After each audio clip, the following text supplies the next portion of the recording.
ఎండాకాలం వచ్చిందంటే ఒక పక్క ఎండతో పాటు మామిడికాయలు కూడా వచ్చేస్తాయి కదా. మామిడికాయ పులిహార మా స్టైల్లో ఎలా చేసుకుంటారో చూపించేసేదా. పచ్చి మామిడికాయని తురుము పట్టుకోవాలి.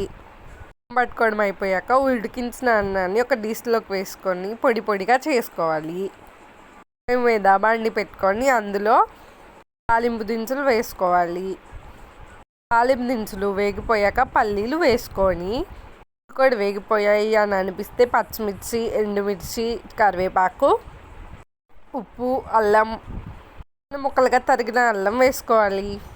పసుపు అవన్నీ వేసి బాగా వేయించుకున్న తర్వాత మనం పట్టిన మామిడికాయని కూడా వేయించుకోవాలి. మామిడికాయ చాలా త్వరగా ఎగిపోద్ది. తర్వాత ఆ వేయించుకున్న మిశ్రమాన్ని మొత్తం అన్నంలో వేసుకొని కలిపేసుకోవాలి. ఒకవేళ జీడిపప్పులు ఎక్కువ ఇష్టం అనుకో అందులో వేసి మామిడికాయ మిశ్రమంలో వెయిట్ చేసుకోండి. ముందే అంటే చెప్పడం మర్చిపోయాం, మనం అన్నాన్ని ఎప్పుడైతే పొడిగా చేసుకుంటామో అప్పుడే సరిపడే ఉప్పు కూడా వేసేసి కలిపేసుకోవాలి. ఇంకేముంది, కలిపిన తర్వాత కొద్దిసేపు పక్కన పెడితే పులుపు అనేది అన్నానికి పట్టిద్దండోయ్. చిన్న టిప్ ఇప్పుడు చెప్తాను వినండి బాగా.